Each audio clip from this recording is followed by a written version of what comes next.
Yay! Thunder is back. That's the name of this video. And then maybe offices in Arizona for the Campfire Council. Because that's where I was, and I've been there for about, almost 2 weeks, roaming around the Grand Canyon in Arizona and talking to a lot of people and finding some office space for Campfire Council Inc. And we have it. It is a done deal. So one more step for this little adventure. And we need it because every day the situation is getting a little bit more critical in the world, and so it just convinces me that everything that I ever said about the Campfire Council, getting out of the cities, self-sustenance, survival, self-defense, sacred ways, all of that stuff is spot on, okay? So I've thoroughly enjoyed being back in my element where I was raised in the arid zone or Arizona, but particularly up north near Williams. That's where the offices are. Williams, Arizona. The gateway to the Grand Canyon. Lots of people come in there. I was surprised. It's changed. Corporate control is moving in everywhere. Even in my beloved Arizona. I mean, everybody from all over the world comes in to see the Grand Canyon, which isn't a bad thing. And Williams just happens to be the town where the Grand Canyon Railway is, and where a lot of people take that train to go out there. But the Route 66 is thoroughly being exploited. So there's mixed feelings about that with me. We can reach more people there from around the world on the Campfire Council thing, which is a good thing, but it's like a war zone, people. I mean, when there's always that bitter with the sweet. Notice I got my shades on still. Pay no mind to it. It feels good. No, but when I was there, I thought you might enjoy hearing some of my experiences. The people in the town of Williams were just great. The waitresses at the Canyon coffee shop and restaurant were just beautiful people, as were a lot of the people in that town. And made some good friends there. But there was a variation in weather, to be sure. I mean, and I stayed in probably the oldest, well, not probably, they are the oldest hotel in Arizona, 100 years old. 2-story, brick structure.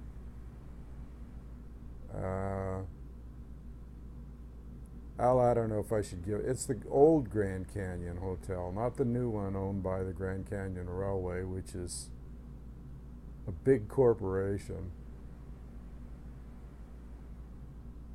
But it was interesting, and all wooden floors, and sometimes shared bathrooms. You share, kind of like in a hostel. It was nice. Very warm though, no air conditioning, so that was a big change. Felt good though.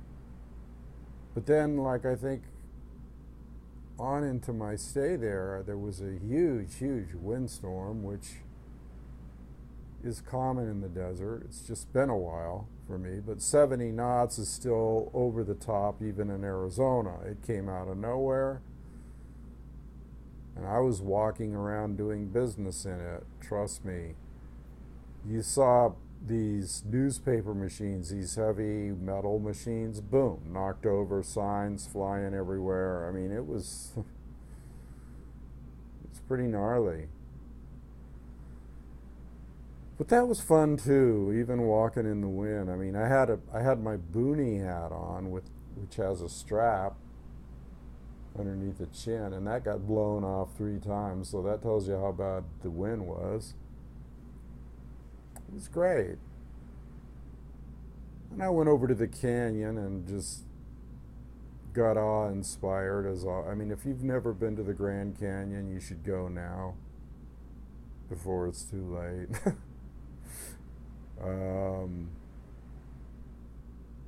If you don't have some kind of spiritual moment when you walk to the edge of that canyon, you're not alive. It's basically all there is to it. It's just whatever your faith, okay, if you don't have some kind of come to God or spiritual moment when you walk to the edge of that canyon and look out on the majestic, it is one of the 7 wonders of the world, you know. And I took some pictures, and it was a little hazy that day, but you know, maybe I should flash just a few of them on here for you as I am speaking about it. So I'll pause this for a minute to do that, pull those pictures up. Here's a shot looking off the south rim, and it was a little hazy that day because there was a fire on the north rim that was causing a little smoke, but usually you can see the tiers or the layers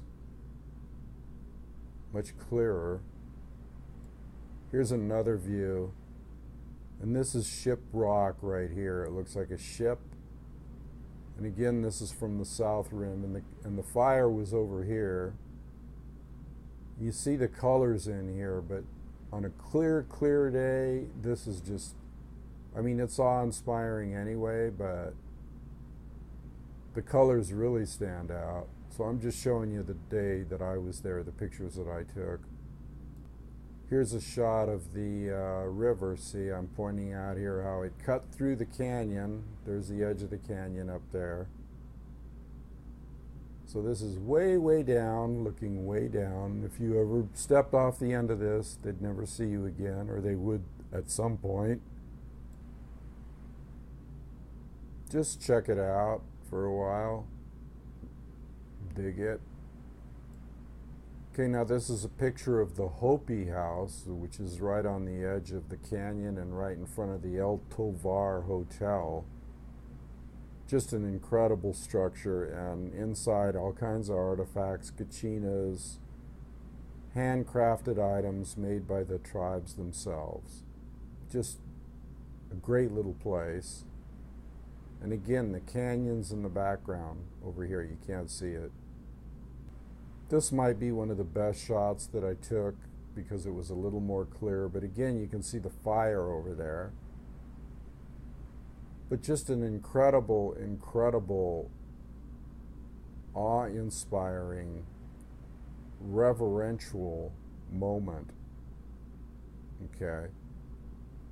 Just beautiful. And this is where the Campfire Council is. Just a short distance from this 7th wonder of the world and super spiritual place, the Grand Canyon. So anyway, that's where I was, and that's where the little town is, and that's where Campfire Council is now. So we have an actual physical location, and it's in a little, you couldn't call it a mall by any, it's a building where there's other offices, and I'll come up with some pictures of that later. But just know this, that we are established in Arizona now, and we have an office there, and the room is big enough for seminars, which is what I've been wanting to do. So you have a little office in the back and then a room in the front where there's plenty of room for seminars, and you got people coming in from all over the world. And I've already talked to the town council and everybody but the mayor. I couldn't find him, but he would have been a nice That would have been a nice exchange because everybody in town's nice. So I met all the people at the VFW and the cafes and the cowboys that do the stunts for the train there. I met all of those people, and they're just all good people. And like I say, I connected with the Chamber of Commerce there, and they want to help with the Campfire Council. So this thing's going. And I appreciate the donations that I've been getting. And I know that I got a few donations while I was out on the road, and I didn't really have a chance to thank the people like I normally do. But just know that I'm always grateful. Completely grateful because this thing's happening now. I hope we have enough time the way the world situation's going, though. It's pretty friggin' bad, okay? It's gotten worse since just a week and a half since I've been gone. I come back and I'm just overwhelmed. It's nice to get out and just not think about it for a while and enjoy what we have here. But then when you do that, when you enjoy what we have, like the Grand Canyon and other places, you realize that how bad it is when people screw it up and what they're doing. And how much that kind of thing is in jeopardy, just all the natural wonders of the world. The oceans, the canyons, we can't let this happen, people, so Campfire Council is going to take a specific tack or a strategic tack, and we're not going to mess around anymore. We're going to get the word out. We're going to educate people. Might not sugarcoat it anymore. And I'll tell you, the people in Arizona are hardy. Okay, they don't take a bunch of crap. And so it's a good place for the Campfire Council to be. And we are in the Four Corners. That was my vision. And there we are. But we're not done. We're not done because the office isn't furnished, and there's a place needed for whatever council member might be there. Hint, hint, hint, me. Or there might be a few others too. I'm talking to some other people. But I'll probably just go with locals as far as any kind of secretarial thing or whatever that I need. Then again, maybe not. I'm always open for volunteers, so go to the Campfire Council and it will appear up here somewhere at some point. You click on it and go to the Campfire Council, and you'll see the pictures, and you'll see our prospectus or our purpose, and you'll also see a newsletter and my books, and you will see a donation button, which we can always use donations because look what's happening. I got an office in Arizona. This started from nothing, scratch, zilch, zero. Okay. And now we're located there, and it will be perpetuated. The purpose will be perpetuated, and it might not be perpetuated in exactly my vision, but as I meet people and hook up with them and they get interested, I realize that there's other areas that I can expand off into. Since I was the one that had the original concept, you know, and when I say I actually mean we. So I just want everybody to know that, and I will keep people posted as to what's happening in this area. But remember, the original precepts were survival, living next to nature, perpetuating the sacred indigenous ways, and I might add to that, so as to communicate with other people coming in from around the world, to perpetuate the ways of the arid zone or Arizona, or the historicity of the place, and even the Old West, and how important it is to remember, the early days in all ways. They have a lot of things that I like there too, as far as easing up of certain restrictions on people. But then on the other hand, they're instituting other things that don't necessarily agree with my concept of how Arizona should be, but I'm not the governor. Let's face it, this whole planet is not in line with the concepts that I have, which are oneness of mankind and love and compassion, but yet not taking any shit either from the government or anybody else that wants to restrict the freedoms, destroy the planet. I've come to terms with this thing that I was, it always comes up as, when you get into your warrior side, that, is there some kind of conflict between that and love? And no, there isn't at all. Spiritual warriorship or physical warriorship and love and compassion for others there is no conflict there if used in the proper context and in the proper order. End of story. It's about our fellow man, that's the bottom line. And it's about protecting oneself, and it's about re-education and rethinking certain things in the light of incidents that come to the surface. So I'll just jump right back into the pilot seat here and talk about some of the few things that I've been hearing, like thousands of children coming up from Mexico and coming to the border, and they're putting them in pens like animals, and they don't know what to do. But why did these children come up from the border from Mexico? Well, it was a planned thing. Somebody put a bug in there, and for some reason or another, here comes thousands of children racing towards the border between Mexico and America, not by any fault of their own, but by whoever directed them to do this for whatever reason.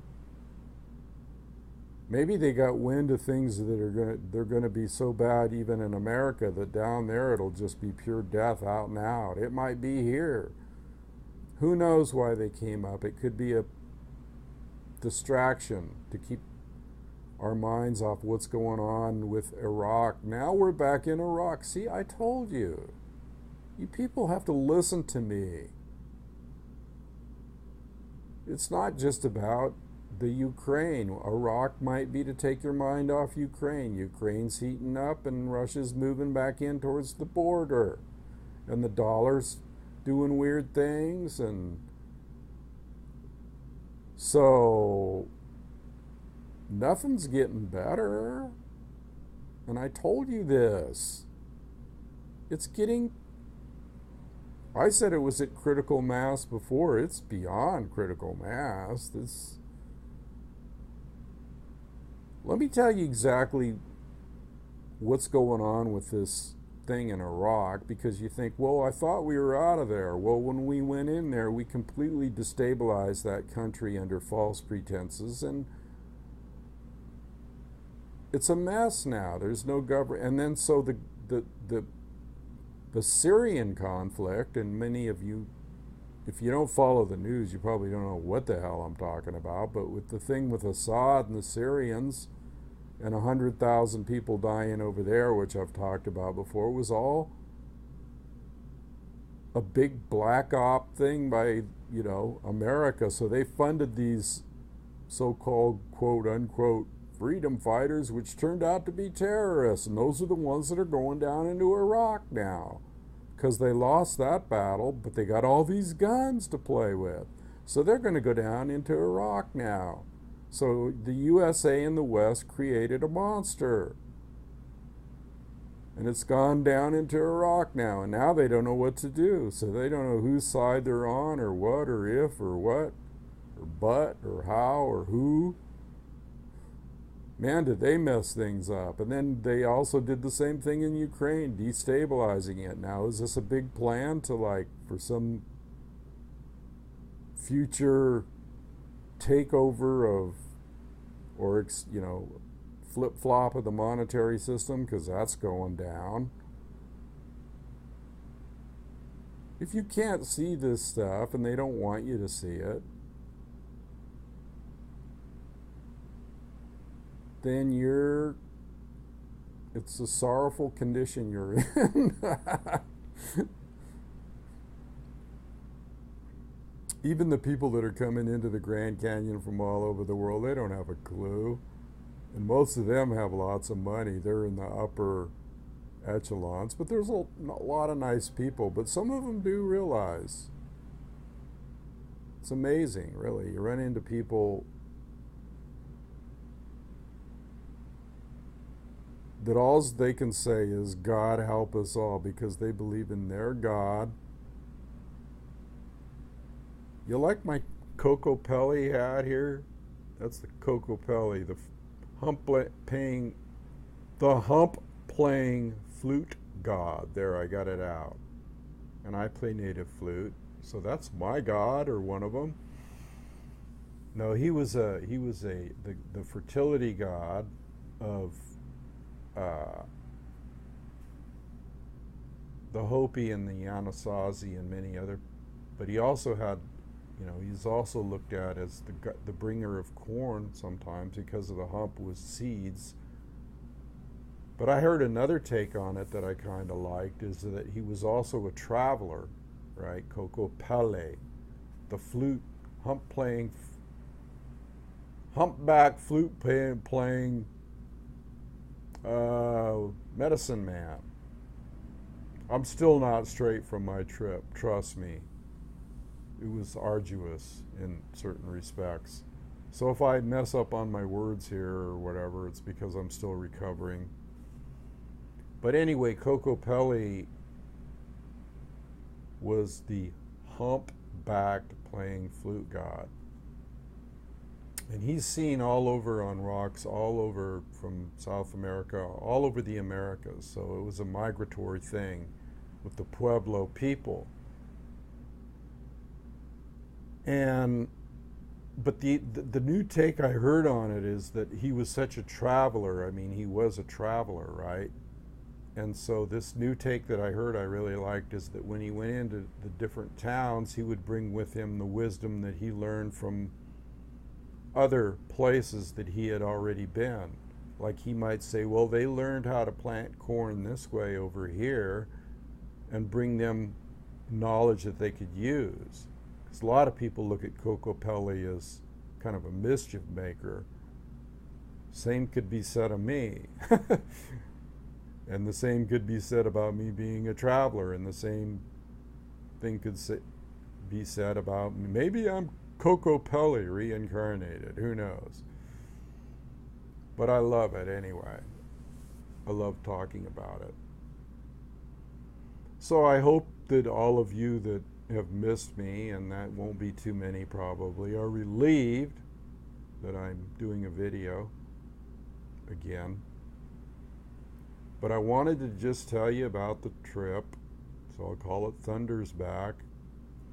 And I might put a little subheading in there about offices for the council, or the Campfire Council in Arizona.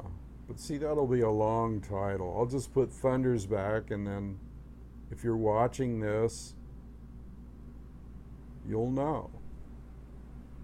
And I'll put it in the show notes, which are below, so that if you get this like I normally send it out on Google,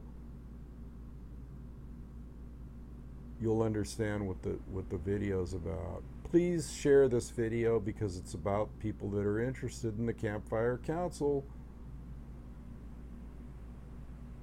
And I'm telling you, you're going to need to be supportive of this, because this is about survival. And everything that I ever said or ranted about or raved about, as far as the conditions, have gotten worse as we speak, exponentially. And you'd never know it by the mainstream media, and you're not going to know it by the mainstream media. That's why you need to join the Campfire Council and listen to Thunder once in a while. Okay? Because I care. That's why. And I am like Kokopelli. I'm passing on wisdom and knowledge. You can either take it and use it or throw it out the window.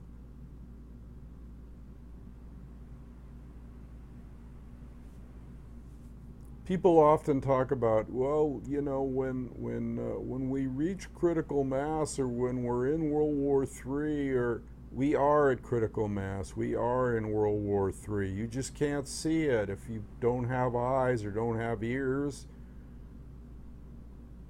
It's just like Custer had no ears. People have no ears to listen. I love that term. You either have ears or you don't have ears. You either have sight or you don't have sight. And in order to see certain things that are going on, you either need the ears or the sight. And Thunder can sit here all day and rant and rave and talk and wail and be nice and not nice or whatever, and try to pass this information on to you. But if you don't have ears, you're not going to hear it. Just like Custer had no ears. And you know what the women did to him? They went up after they slaughtered him at the Battle of the Little Bighorn, or the Greasy Grass. The women went up and stuck sharp awls in his ears. Of course, he was already dead, but they did that for a metaphorical reason, meaning he has no ears. He didn't listen. He didn't listen to the fact that if he messed with the indigenous people and broke treaties and stuff like that and turned against them, that, you know, something bad would happen to him.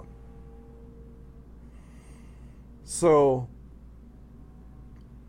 don't be in Custer's category of having no ears.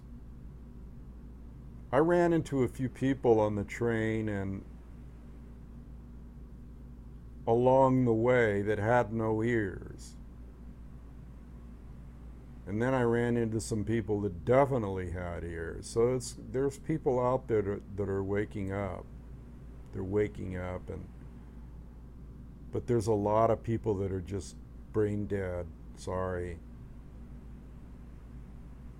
I mean, they might as well be. Because they're in some kind of la-la land where you talk to them and they go, oh, well, I don't want to talk about that. I don't want to hear that. Oh, really? Okay.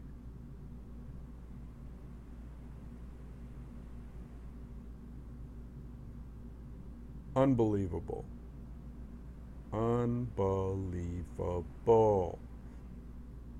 I wonder what kind of picture I should put for this video. What do you think, people? The Grand Canyon? Does that sound good? Or should I put a shot of thunder coming down out of the sky, because thunder's back? I don't know. Guess it don't matter. Anyway, I want you people to know I care about you, and that's why I'm doing all this stuff.